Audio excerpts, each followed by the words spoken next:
Welcome to the Brass Junkies, a podcast from the Pedal Note Media Podcast Network featuring interviews with the world's greatest brass players by two thoroughly average ones, Lance LaDuke and myself, Andrew Hitz. Today's episode features Austin Boyer and Buddy Deshler from the Fredericksburg Brass Institute. These guys are the producers for the Pedal Note Media Podcast Network, the men behind the scenes, so we thought we'd get to know them a little better, let you hear the abuse they regularly take from us, and hear about their annual event, the Fredericksburg Brass Institute, next. Hello, and welcome to the latest episode of The Brass Junkies. I am one of your hosts, Andrew Hitz, and I am joined by Lance LaDuke. How are you this evening, Lance? I am so good that I needed to sit down. I don't understand that, but we're going to keep on moving. We have some very special guests with us this evening. We have both Buddy Deshler and Austin Boyer of FredBrass, who are the producers for our podcasts. And also at the end, we are going to have a brief interview with Jens Lindemann. So we're very excited about that as well. So, but first up are Austin and Buddy. How are you gentlemen this evening? I'm doing fantastic. See, I did that on purpose because I knew that you would both answer at once and that it would be awkward, so that we would be off to a really good start. That worked out exactly how I pictured it in my head. All right, let's start with why don't you who do we want to hear from first, Lance? I know it's a loaded question. There are producers, so we bust on them a lot, so it's going to kind of be, some of you will find this mean-spirited. That's okay. Well, Austin would be more comfortable if we had Buddy go first. So, Austin, why don't you tell us a little bit about yourself? You got me. All right, well, I'm a first-year graduate student at UMass Amherst in Massachusetts. And I am, like I said, I'm one of the still in Massachusetts? Wait a minute. You know? Did they move as far as I know. Okay, sorry, continue. No, that's about it. I play the trumpet. Oh, no, we frightened him. Yeah, now we have frightened him, yes. Where are you from, Austin, originally? I grew up in Fredericksburg, Virginia. Yeah, and then I went to get my undergrad in music ed and performance at Peabody, the conservatory in Baltimore, Maryland. I spent 4 years there, and now I'm going further up north. Who was your teacher at Peabody? Interesting question. Peabody's Trumpet Studio does a really cool thing where we get split lessons. So I studied a lot with Joe Bergstahler mainly. Then I also studied with Ed Hoffman, a former member of the Baltimore Symphony, also with Phil Snedeker, and also with David Federle. Well, that's a great combo. Yeah, that's what awesome. You got a performance degree? I guess at Peabody, and now you're getting a performance. I got an Ed and performance. Oh, yep. Okay. And now I'm doing performance and arts administration. Aha! What's the grand plan? Oh, global domination. Be employable. Be employable. That's actually a shockingly articulate and succinct answer. I love it. Yeah, I was going to say that's about the best one I've heard. That's great. All right, Buddy, you're up. What's your story? Well, I am doing an artist diploma at the University of Miami. So I've been here. Is that in Miami? It's in Miami, University of Miami. Great. In Florida, not in Ohio.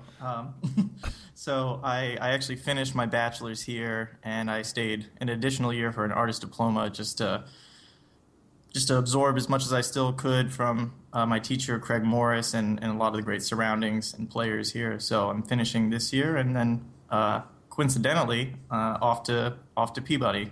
I saw that on Facebook. Woo. Congratulations. Yeah. Thank you. Is it a coincidence that you waited to go there until your friend was gone? Yeah, no, it was definitely part of the plan. Perfect. No, it was. I saw all the great stuff that Austin was doing, and just being back up there to study with Phil Snedeker and Joe Bergstahler and Dave Federle. It seems like a great program, and yeah, I'm looking forward to it. Oh, that's fantastic. How did you guys get to know each other? Austin's been prepping for this story for a long No, time. I love this story. This is a really great story. It makes me look like a terrible person. Hey, So- remind me to tell you guys sometime the story about how Sam Palafian and Mark Gould met. They're best friends, but that story is not suitable for a podcast. So No, that's a good one. Yeah. So, but please mine continue. Well, it all happened sophomore year. Buddy and I were both Of high school? of high school. Yep, Yeah. yep. Thank you. We grew up in the same area, and so in high school we had to do these, those holiday parade events where we marched around town with our school colors and all these things. And we got put into a giant formation, and all this different school members are all mixed up. And I walk up to Buddy. He looks like he's having a little bit of problems, and I go, "Oh, hey, do you need any help? Are you a freshman?" And he just kind of looks at me for a long time, and he goes, "No." I was like a chihuahua at that time, so as soon as like one person would say like, I don't know, a mean remark, it's just like, okay, I hate that guy from now on. Hate that guy. So as soon as that happened, Tell it from your perspective, buddy. So you're standing out there in the formation of a giant.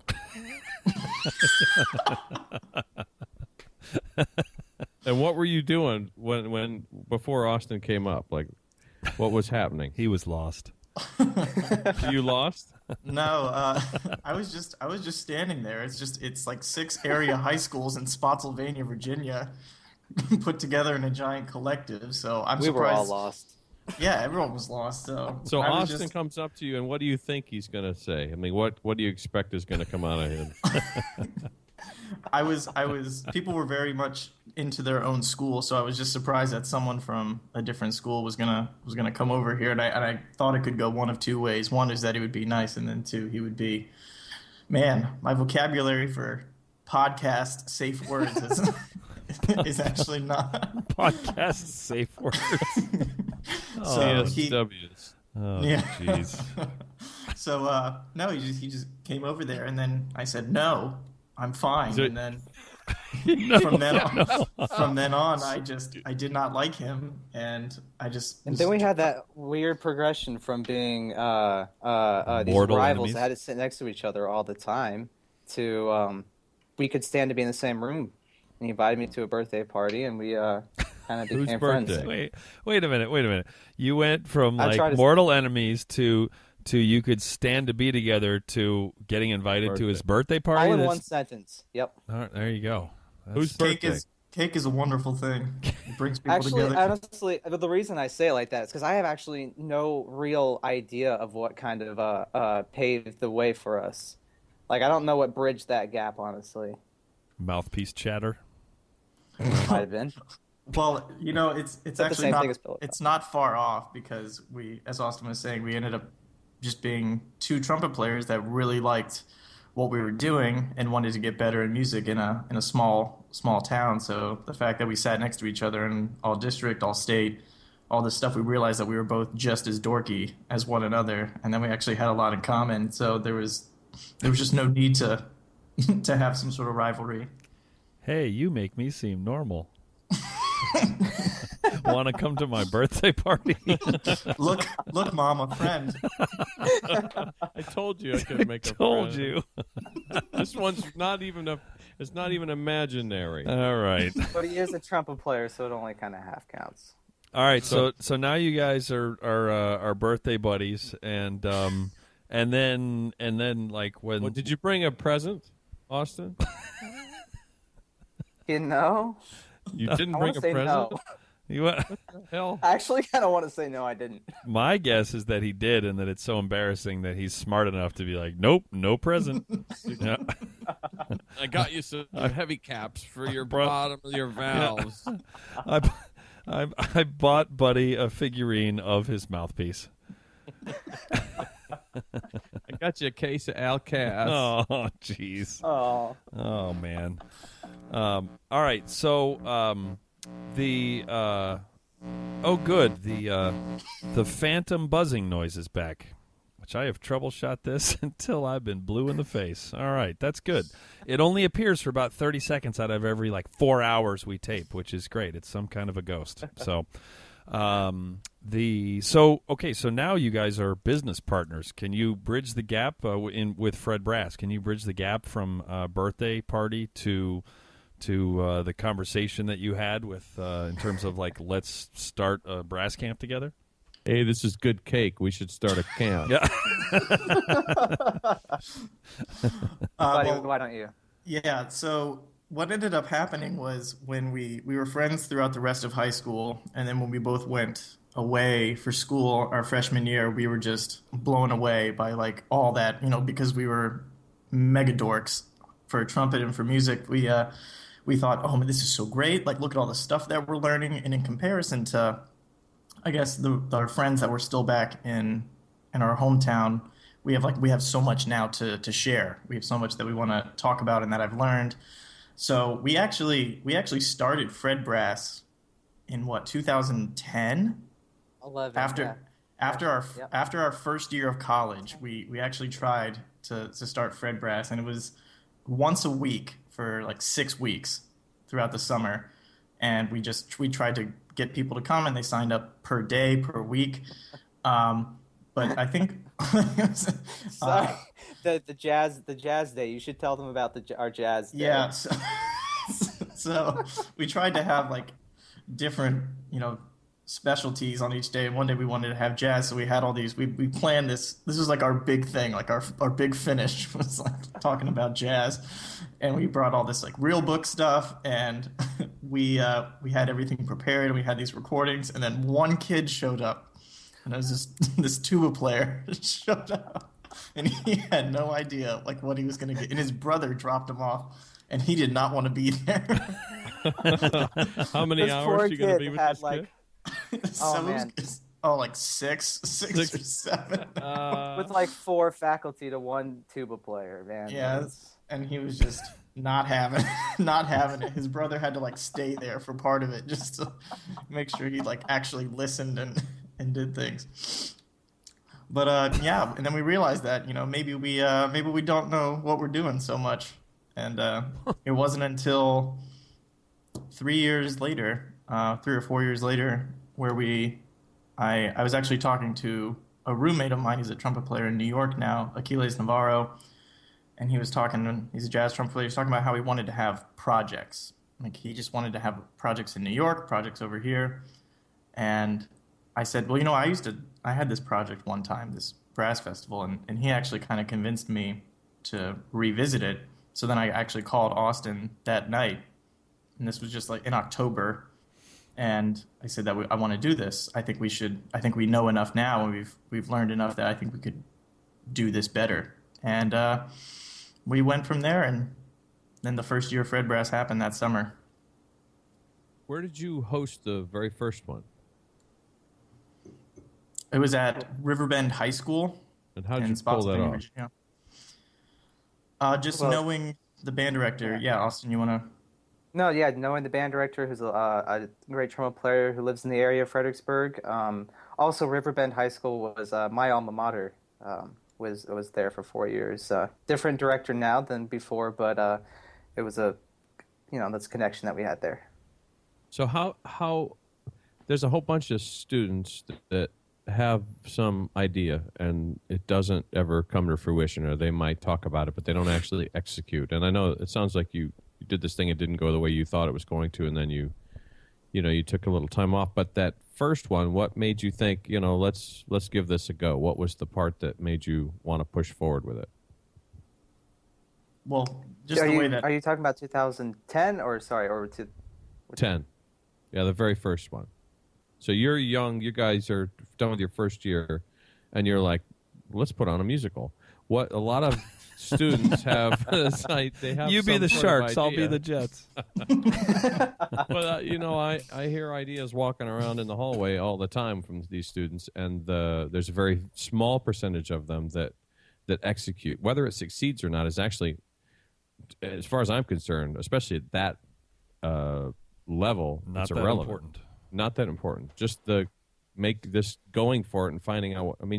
how much did you learn in that first one? But so what caused you to want to just do it, and then just sort of talk about the inception of that. I think it revolves a lot around the same reasons why we revisited FredBrass and why we're so kind of dedicated to now, which is we grew up in this area, and a lot of great things were there. A lot of great people were supporting us. When we went off to college, we just kind of realized that there was like a whole nother level that you could get to, listening to our professors play, listening to our older colleagues perform, and it was very inspirational. And soaking that in for a whole year, we felt like we just had gobs of new information and this like desire to kind of share it with everyone back in our hometown. What do you think the biggest surprise was, or disappointment, or challenge, or like just what caught you off guard? As far as when we were putting it together, or just yes, as it was going on? Yeah, both. Oh, and man, then afterwards, all the little things that are required. So we had so many days where we showed up that very first time where we just were like, we thought we knew what we were going to do, and realized that we didn't bring the music, we didn't bring the folders, things weren't labeled correctly. It was just, there was an incredible amount. Where are we gonna print things? Where are kids gonna eat? So just all the little things I think caught us off guard, and being like 18 or 19 years old, trying to like problem solve for everything. Were the other two faculty members, were they your age, or were they older? Yep. Or Yep, we were all friends from the Fredericksburg area. What'd they play? Trombone. Two trombones, players. 2 trumpets. Gotcha. And one of them, Kenneth Johnson, is definitely still a very close friend of ours, and he's been on faculty at FredBrass the past 2 years, and will be again this coming year. Cool. Okay, so fast forward 3 years, and you decide you want to do it again. And based on what you knew you screwed up the first time, how did you plan differently for that next event? We sent so many emails just asking for help. I mean, I don't. That's at least that can be my answer. But just knowing that we wanted to put together a website. Who do I know that can help me with that? We need to kind of advertise. Who do I know who has this expertise, who has this knowledge? And I sent so many emails asking for help, and we were really surprised by the amount of support that we got from people once we just asked for it. That's great. It's not an easy skill to have, to recognize when you are not the person that needs to get done whatever needs to get done, or when you're not the best person. Yeah, that's good. Yeah, good for you guys. Yeah, well, the first year definitely highlighted that for us. Yeah, I think the thing that happened the first year is that we had these ideas, and then we went with them, and then they either worked or they didn't. And based on the overall success of the festival, most of them didn't. And then, but this year we had a better understanding of what needed to be done, and if we knew how to do it, we would put it in motion. But then if we didn't, we were sending emails, we were asking people, we were looking at different organizations as models, being like, how did you set this up? How are you dealing with like this type of issue? How are you getting recruitment? What are some ways? And then Austin and I it was just this two-man always running everything by each other. Like, I have this idea. What do you think? Okay, great. Can you email this person? I've become a great devil's advocate. Oh yeah, he's the worst. And meaning the best. The best at it. He's like, no matter what it was, even if it was something he agreed with, he would just try to think of like the worst case scenario as to why not to do it. But that actually helped so much in whether or not we should follow through with something, or to really put time and effort into it. And to just quickly piggyback off of that, where I'm the devil's advocate, Buddy is absolutely the big idea dreamer man. A lot of times, even just very recently, he's like, I just really want this to happen, this like really great thing. And I'd be like, well, we'll see about that. And then I'm like, well, why don't you go take care of it and see if you can make it happen? And then he makes it happen. And so, Buddy's the big idea man. I paid him to say that. Out of the FredBrass budget. That means he paid for part of it too. Yeah. Sure did. Just keep handing the same $20 bill back and forth. It's like, you're the best. No, you're the best. No, it's yours That's what today. makes business what it is. Real quick, I also would like to say on the record that I do not like Kenneth Johnson, and I'm only saying that because I hope he listens to this podcast and hears it. There Just you 'cause go. That's how our relationship works. Okay, tell him, Andrew. We've got Kenneth on the line right now. Yeah. We're going to connect him in. Oh, sweet would that be? Wouldn't that be cool? That would have been great. man. I frequently have Kenneth on hold just in case I need him, but unfortunately, I'd be impressed that he knew how to use a computer. So- probably. jeez. Well, now I got we're getting somewhere. I got news for you. Yeah, the people at home are saying, all right, so the guy who he says doesn't know how to use a computer is one of the faculty members at FredBrass. Guess I'm not going there. So, yeah, he can teach trombone and play Keep, trombone like no one else's business. keep but digging there, buddy. Keep digging. So why don't you tell us about this year's FredBrass? Who are your featured artists? well, Take it away. Take it away. So, the whole setup is that we want to have a different artist each day. So instead of having a How large many lineup, days is the event? it is six days. And instead of having just set artist faculty that are there, doing different things, and almost, I think, overwhelming, we have one artist per day to just be totally involved with all of the students in either master classes and seminars. So we have Dave Federley is coming, and we have Marty Hackelman coming for horn.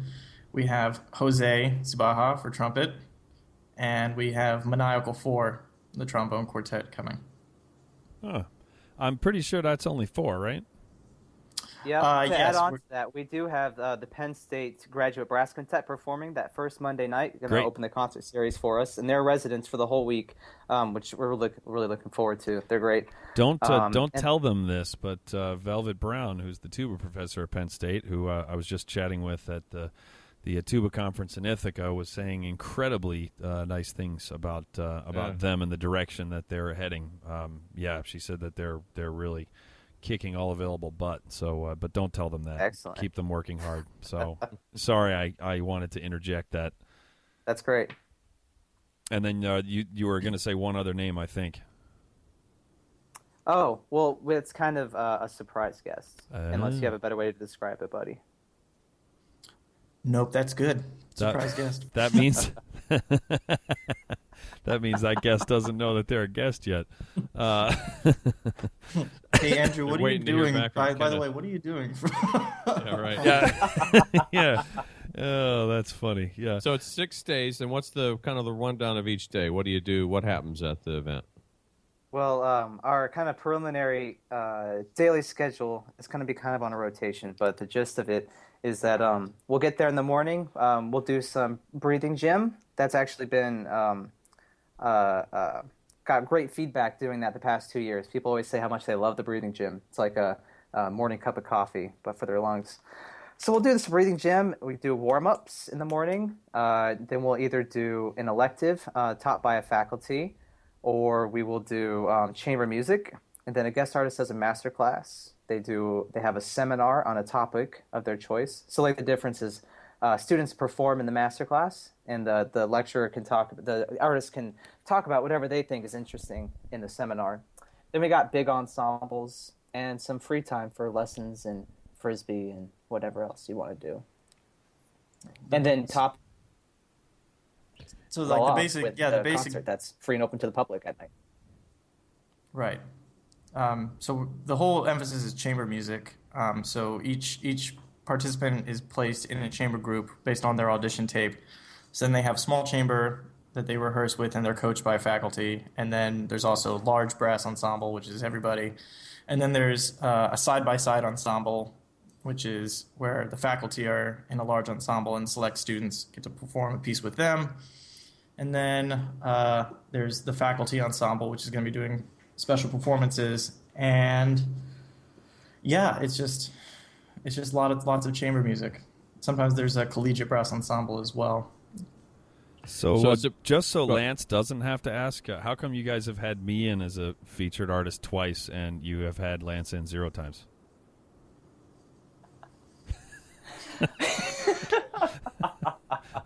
I didn't have your didn't- phone number. I missed the answer. I must have cut out or something. I just heard silence after the question. I just didn't hear anything. That was as awkward as I had hoped. That's great. Also accepted. I don't have your number. Well, like if I were to say anything right now, it would just be like, oh no, you're just saying. Yeah, You're just actually, saying they're smarter than they appear. Yeah, they're just like, you know what? Awkward silence is going to be the path of least resistance here. Abort. Oh man. But so the first year, if I remember correctly, was actually 5 days. The festival was only 5 days, and Yes. we had Andrew. You were there the very first day, which was awesome. So that way we could have someone come in there being just super energetic and like 8 cups of coffee. I drank for a all festival. of the coffee. And we had 10 students, and it was day one, and these parents just dropped these kids off, and we're like, oh God, like now we have to do something. So, and then you just came in there and we're like, you just talk about something, like introduce, and then you just That went was in there. actually that was pretty much it. Like, yeah, so you could warm up down here, and then maybe like 9 you could like talk about stuff. And I was like, sure, what kind of stuff? Musical stuff. So no, there was a moving target, but it worked. So there was really good kids, and you guys were energetic and enthusiastic, which the kids picked up on right away. And it no joke, it got more organized, like even as that first day went. So yeah, it was good. Oh man, we owe a lot to the flexibility of the artists and then the faculty too. That's of why just, you like, didn't hire Lance. Now we're figuring it out. Yeah, I don't get it. I don't get it. His rider, just for like a 1-hour masterclass, is like a 4-page rider. Yeah, so it's the demands are a little silly, but anyway. Hey, I got to be me. Yeah, I gotta be me. Well, cool. That sounds like that's quite a roster that you've got assembled for this year. That's awesome stuff. What kind of attendance are you looking for? Well, from the first year, as I said, we had 10, and then the second year we had 28, and all 10 of the original came back. So basically, the fact that we almost tripled in size from the first year to the second, we would love to see 50 plus within the third year. Cool. And is it primarily individual? I mean, could a existing brass chamber group enroll, or do you need to just be Definitely. And we actually tried something in the past to have preformed. I mean, the whole Penn State thing coming in as the ensemble in residence, we tried to do that with more of a student group. But then we decided that, we want them to be actually doing a lot of teaching, and we want someone around to do a lot of great playing and coaching as well. So then we went with more advanced, almost pre-professional groups. Yeah, but if there's an ensemble in college or in high school who have a group and they want to come, they can work together as a group the whole week, get coached by these artists, and just kind of get further in their studies. Absolutely. Yeah, definitely. That'd be the dream. And is it primarily people from Virginia, or where do you draw from? We're trying to pull from everywhere right now. The very first year, most of the people were from Virginia, I guess basically from the area, but then a little bit further north. And then last year, we actually had people from Arkansas come. I'm trying to think of, there were a lot more out-of-state people that were coming, and we were just trying to help set up hospitality and lodging and stuff like that for them. So we're trying to pull from everywhere, because basically our whole thing is that we want to let everybody be exposed to great brass playing and great brass pedagogy, and not just limited to a particular area or like a very expensive festival. We want everyone to come in and have that same opportunity. What age range are you looking for? Or if not age, what sort of ability level? Hey, everyone is welcome. Especially, I mean, age Except is kind me. of important. Got I it. mean, age is a little important when it comes, if we're talking like young. But we did have some advanced 8th graders who contacted us beforehand this past year, who just did a phenomenal job keeping pace with everyone. But we would recommend coming into freshman year through college and master's degrees, even. And what about like adult amateurs? Absolutely. Absolutely. Yeah, it's And, definitely it's a really great program, and with a roster that includes Jose and David Federley and Marty Hackelman. I mean, that's awesome. If you're anywhere nearby, have any inkling at all, I would strongly encourage you to check it out because I think you'll be very happy with the instruction and the experience that you get over those 6 days.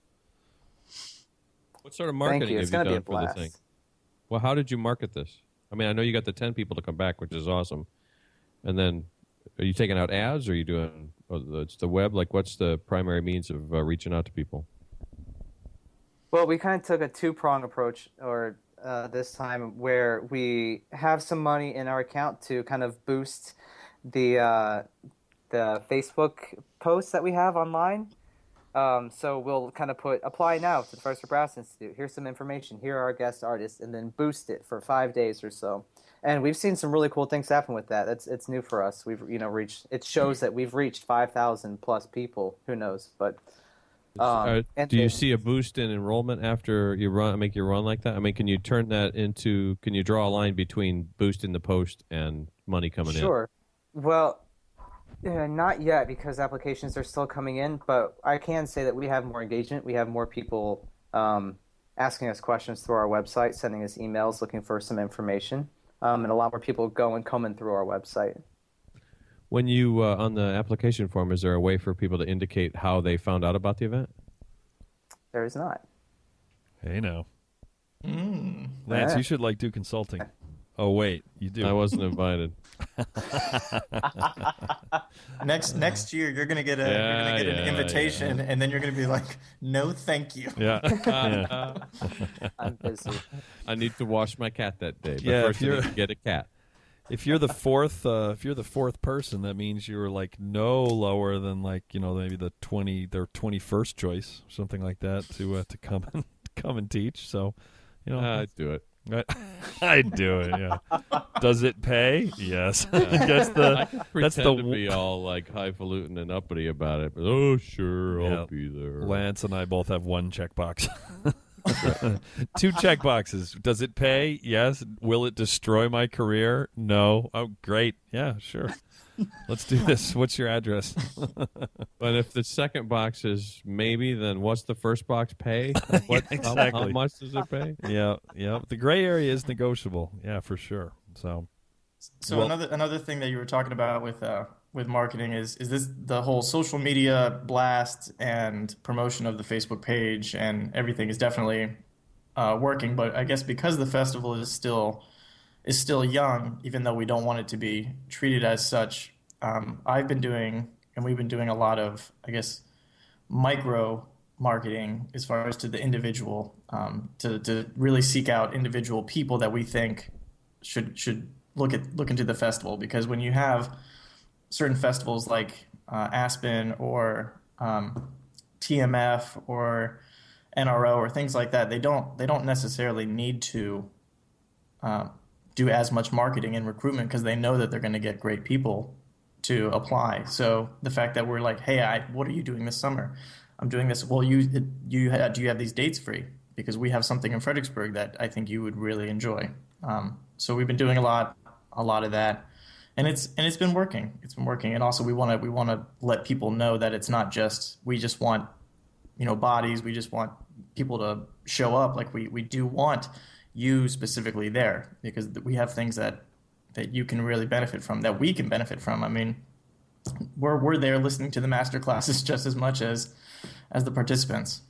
I've got a book to recommend to you guys, which I think Lance is the one who recommended to me. Yeah, in fact, I'm sure it is. And it's a little bit dated at this point, but I just bought the audiobook of it and just finished yesterday listening to it, / reading it for a second time.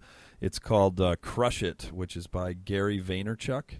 And that's a book that's all about social media and taking an idea and spreading the word about it. And he's just it's all about the hustle. So, and he's like, his energy is contagious, and it kind of gives you some real specific stuff that you can do to help. Because once you have a cool idea, like FredBrass is, and you've got follow through and all that. As you know, if nobody knows about your camp, no one's going to sign up for your camp. So, and it's not just about letting random people know about your camp. You have to actually get the right message to the right people.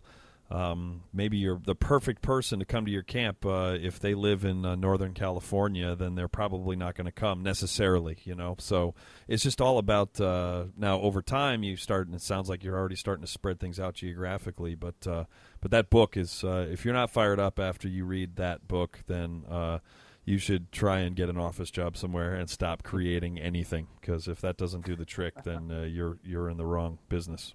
So he's got a great website now, at GaryVaynerchuk.com, and there's hours of free materials there. He makes bank by consulting with like every big company you ever heard of, but he also is very passionate about giving back, and so there's just a ton of free stuff available. In fact, there's I don't know if you're familiar with Medium.com. It's sort of a storytelling platform, for lack of a better term. But he did a really cool post recently that I was going to show my class tomorrow, actually, that's called How to Dominate Video on Every Major Platform. And he picks apart Snapchat, Twitter, Facebook, and Instagram about how to use video on each of those platforms in a efficient way.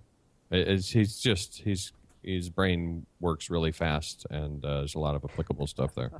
Yeah, this does not apply to you guys, but if anybody in the listening audience has a really cool thing that's just not catching on, or let's say fast forward 3 years for FredBrass, and it's catching on, it's doing really well, but you had hoped the enrollment was at 250 by then, and it's at like 110.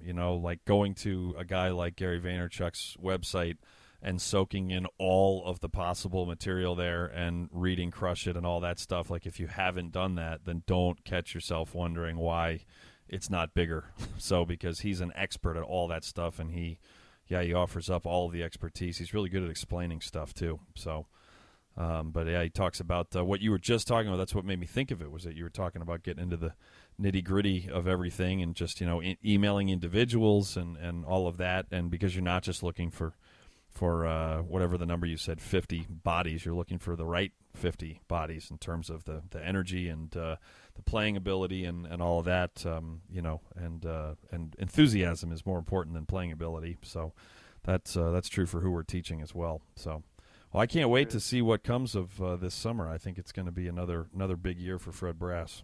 What are the dates? Dates are June 22nd to the 27th. And it's hosted where? At Cortland High School in Virginia. And so for lodging, people just sort of, you have a list of places they can, like hotels? There are some places nearby, and we're working right now on a locally owned hotel to get some group rates for our participants. It's in the works. Very cool. And did you say how much it was, or do you want to send people to the website, or how do you want to? Oh no, we're very happy to tell everyone the cost of our festival, because we don't think the cost of a festival should dictate the value of it. Our festival, if you sign up before April 15th, which is not going to happen because this is not going to get out by then, so that's great. So sorry if you missed it. It's $250. The normal registration fee is $300. And then if you sign up after June 1st, is $350 for an entire week. That's pretty great. Yeah, that's a heck of a deal. Yeah, you cannot take private lessons with you. I don't think that you could take private lessons with even just the three of Jose, of Federley, and Marty. Three. First of all, you couldn't. You'd have to go to Miami, Kansas City, and Baltimore. But you couldn't get a private lesson with those three for $300, and you get to spend an entire day with all of them. And there's also it bears noting that there's time in the schedule to hang out, and there's formal times to raise your hand and ask questions, but there's also time over when I was there last year. I don't know if you know this, Lance, but I've been there multiple times. Must be nice. But the most recent appearance I made as a featured artist at FredBrass was the World Cup was happening. The U.S. was playing. Who was it? It was the preliminary round. I can't remember who it was, but Dakota can tell you. Yeah, no, for sure. We were watching the game together. I'm drawing a blank. I think it was Germany, actually. Yeah, I think it was. Yep, yeah. it was the Germany game. And so we were like watching the World Cup together, like a whole bunch of us on the laptop, and screaming and hooting and hollering over lunch, and it was fun. Like, just everybody's getting to hang out. It's good. You get a lot of contact time with these people, and Federley and Marty. I mean, these guys, they're not just. Jose doesn't just play the trumpet beautifully. Like, he knows a whole lot about the music business, and he's been around for a very long time, and he's made lots of money as a commercial trumpet player and as a soloist and as a brass quintet player and in opera, and I mean, you name it, he's done it. And so, that's the kind of guy that you want to be asking questions of. Hand modeling. Yeah, he is a hand model. Yes, he's South Florida's most in-demand hand model. So, or something like that. So, but yeah, it's 2 big thumbs up, and I don't get any money from them until they hire me for a third time, which will make it really awkward with Lance. So, so we have hired these 2 fine young gentlemen to produce our podcasts, and they're going to be doing the editing and all of that stuff, and that's primarily because we're not used to seeing people your age. Like Lance said, I really liked how he put it too. Like, he hears lots of ideas in the hallways all the time. I had so many ideas in college, I can't even begin to tell you how many ideas I had. And I can tell you how many I followed through on. That's an easier number. It's a round number. It's 0. So I followed through on getting to a lot of Fish shows, and that was about it. And playing a lot of tuba, and those are like the 2 check marks there. But yeah, the follow through that you showed, I think it's going to be good. So cool. Is there anything else with these men here, Lance? Well, where do you see this going? Let's say everything goes exactly the way you hope it does. 5 years from now, what's it look like? Well, one thing that we're actually trying to put into works as soon as next year is to move to a college, so that way we can actually have dorm facilities to actually offer, and meal plans that we can offer to students, in addition to a little change of scenery. But we would also like to take the FredBrass brand name, because we are proud of what we've created, and what makes us unique is these very all of our faculty are like us. They're our friends. We hired them not because they're just great players, but because of how much energy they have about teaching and how enthusiastic they are, and just like they're making impressions in the music world already at a young age. So we want to take that and move it around. So we want to have FredBrass Michigan, FredBrass Kansas, FredBrass wherever, is to take that brand name. So the festival is only a week as opposed to some of the month or 6-week-long festivals, but you might spend a week in Fredericksburg, Virginia for FredBrass, but then you might spend a week of FredBrass in Texas or somewhere else, but you're getting the same brand name. You're going to go to a Starbucks, and you're going to get a Starbucks cup of coffee no matter where you are. Imagine if there's like 5 FredBrasses around the country, and Lance hasn't been hired to teach at any of them. That will be. We got to turn this into a thing, man. You got to keep the streak going. This is awesome. When we get Jens on the line, we should ask him about that. Absolutely. Yes, we should. Yeah. Lance, what instrument do you play? Oh man, showing no respect to the world-renowned euphonium player, whatever that means. Wow, says the tuba player. All right. So, Austin, why don't you explain to us the process for editing together these episodes? Well, hey, remember I told you about where I have no problem sending out these emails to ask for help? You guys may get an email soon. Oh, that's great. Yeah. That's exactly what you want, is that you send the raw files to your producer, and then you get an email back from your producer say, for the record, I'm doing the right thing here. How do I produce this?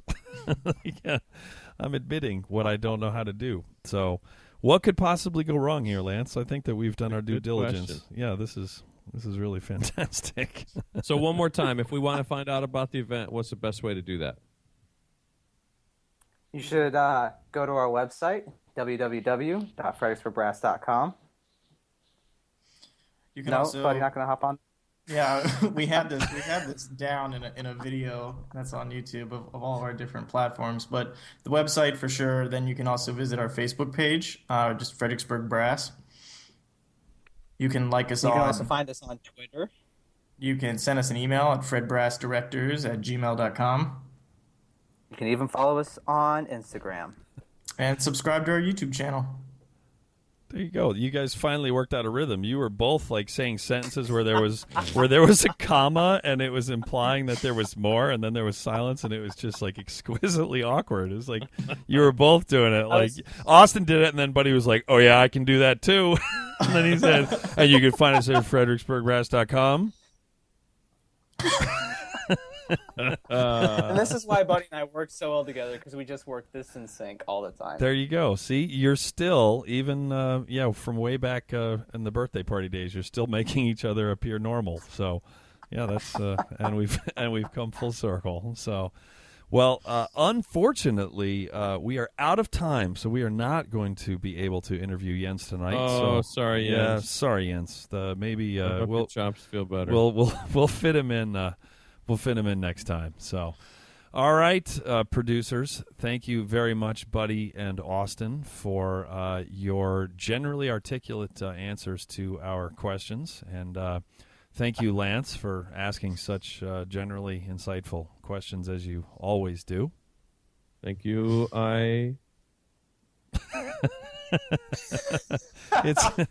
It's good. See, that's what you guys are doing. That's awesome. That makes for good podcasting. So, Oh, yeah. all right. Well, thank you guys so much for having us. I had a blast. Yeah, absolutely. Yeah, me too. Yeah, now both you need to go practice. Did that we do. Yeah, Lance and I are old. Yeah, that ship has sailed. So, Yeah. cool. All right, guys. Thank you so much. Thank you. Thank you. Later.